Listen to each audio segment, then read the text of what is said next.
Hey everyone, and welcome back to another episode of Cooking Blind with me, Yolanda. Today I'm going to show you an important staple of Italian cooking, and that is your basic chicken and beef stock. Now, you have the option of doing just chicken. So if you want just chicken, you only put poultry products in. And if you want only beef, then you put just your beef bones and any cuts of beef meat that you would like. But what I like to do is I like to mix the two. So I make my stock with poultry and beef. I feel like it gives it much more depth and much more flavor. And you can use this in any type of recipes that you would like. So instead of using your bouillons, you can use homemade chicken and beef stock. So come with me today in the kitchen and I'll show you how to make chicken and beef stock.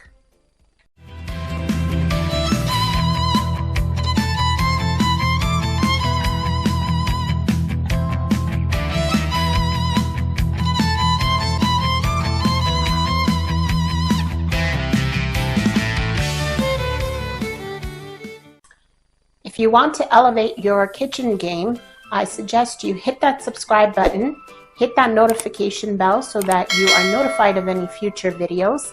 Give me a thumbs up if you like this recipe, and please do leave me a comment. I love reading your comments. Now, let's get started. So what I have here in my sink is a double inserted pan with the strainer.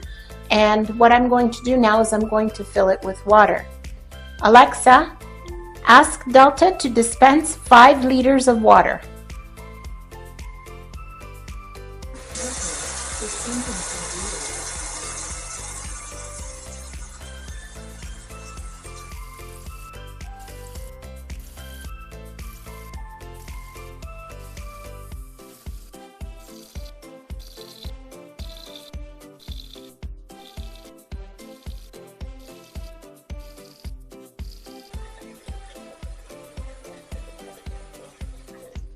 All right, we are done. Oh, we're going to bring this over to the stove. Okay, now center it. It should be good, right about there. Okay, and we're going to turn this on to high and put a lid on it so it boils faster, and what we want is a very quick rolling boil. Once we've got that, then we can proceed. All right, guys, I do believe that we have a rolling boil. Let's check it out. Yes, we do. All right. So what we're going to put in is first we're going to put in all our bones and meats. Let's see where it is. Okay, so what I have here is 2 chicken drumsticks. So I'm going to throw that in. 1 and 2. And I have 2 bone-in chicken thighs. So we're going to put that in as well without the skin. If you leave the skin on, you're going to have a lot of fat, and you don't want that. And finally, the star of the show, we're going to put in 2 nice big beef back ribs. Okay, and it's got a nice thick bone, as you can see there. And what the bone will do is it will give it the flavor that you're looking for. So we're going to put that in as well. Okay, now the reason why we have the rolling boil is because if you put it in with cold water, what's going to happen is the meat will bleed. You will get that blood coming out, and it will create foam, almost like a layer that you have to get rid of. by making it a rolling boil, what you're doing is the hot temperature of the water, you are searing almost like a sear on the meat. You're locking in those juices, you're locking in the flavor, and you will not get the foam. So that's the reason for doing that. So now we have it on high because we want it to come back up to temperature. So that'll take a few minutes and then we'll proceed. Okay guys, we are, should be back up to a rolling boil. Yes, we are. Okay. And so now what we're going to add is all of our lovely vegetables, and this will give it the aromatics that we're looking for. So what I've got here, and it's all been prepped and washed and cut up, I have about 10 little baby tomatoes. You don't have to use baby tomatoes, you can use a regular tomato. This is just what I had on hand. About 12 baby carrots. Again, don't have to use baby carrots. If you have one whole carrot, that's perfectly fine. I have 1 stalk of celery, 3 cloves of garlic, and 1 large onion. So we're going to start putting that in.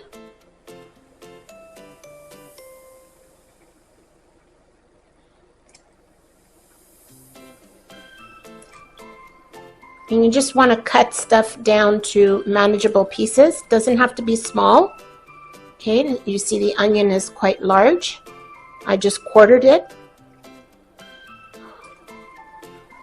Okay, and once again, manageable pieces. Don't splash yourself, which is exactly what I'm doing right now.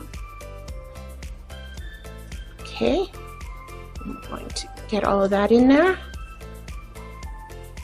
Okay, and what I'm also going to add to this is about 3 bay leaves. Okay, so we're gonna go 1, 2, and 1 more, 3. And then I have about, I would say maybe 15 peppercorns. So we're gonna throw that in there as well. And that will give it flavor. Okay, and then we're also going to season with some salt. So I would say about a tablespoon of salt. And I'm gonna eyeball this, but yeah, about a tablespoon. Okay.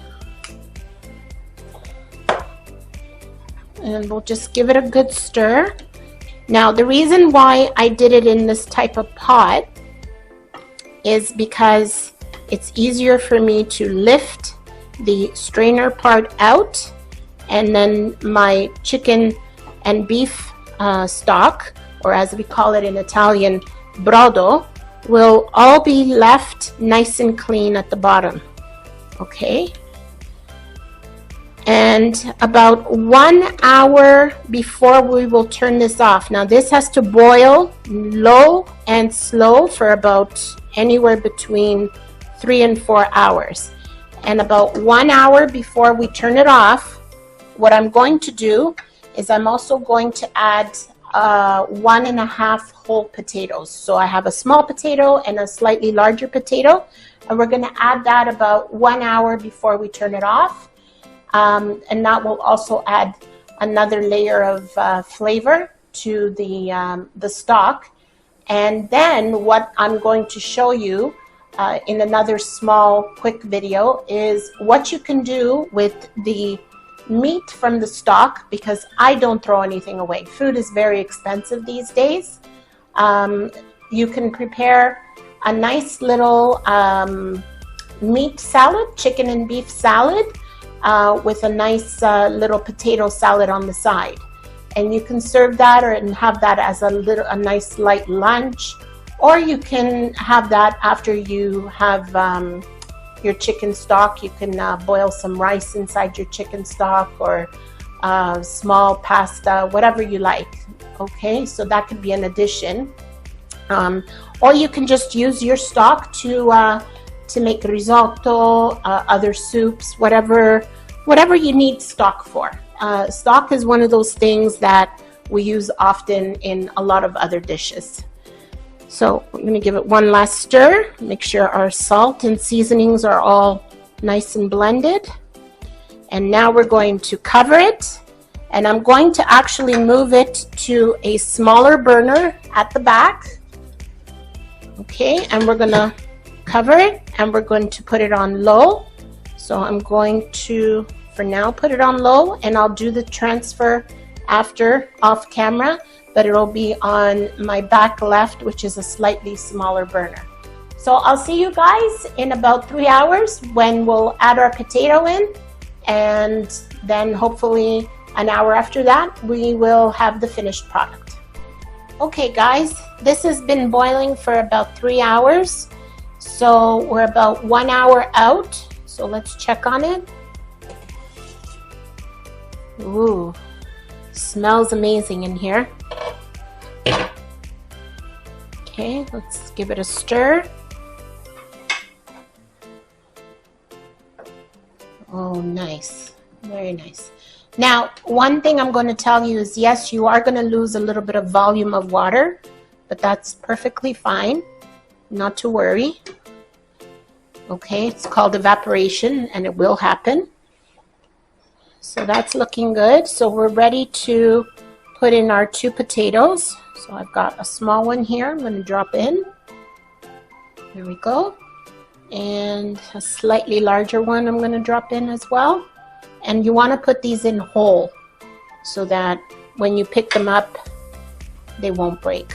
Okay? And so that's going to go in for about an hour. And we're going to put the lid back on. Where's the lid? Here it is. Okay. And okay. And there we go. Okay. And we'll see you guys in about an hour.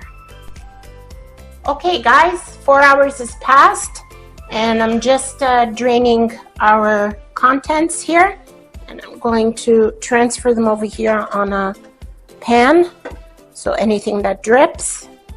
Okay, and what you're left with is, let me get my serving utensils here. And basically you're left with your chicken and beef stock. So I'm going to take a little bit. Just a little bit, just for tasting. Okay.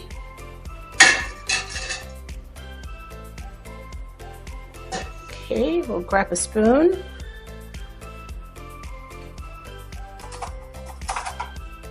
All right, let's taste.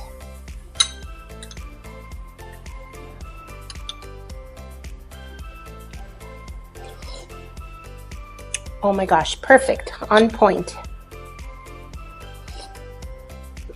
Guys, this is amazing. Try it at home, get in your kitchens, make your own chicken and beef stock. I'm telling you, even if you just have it like this, hot, a bowl of hot chicken and beef stock, or you can cook some small pasta or rice of your preference. And then this can also be used in other recipes that call for chicken and beef stock.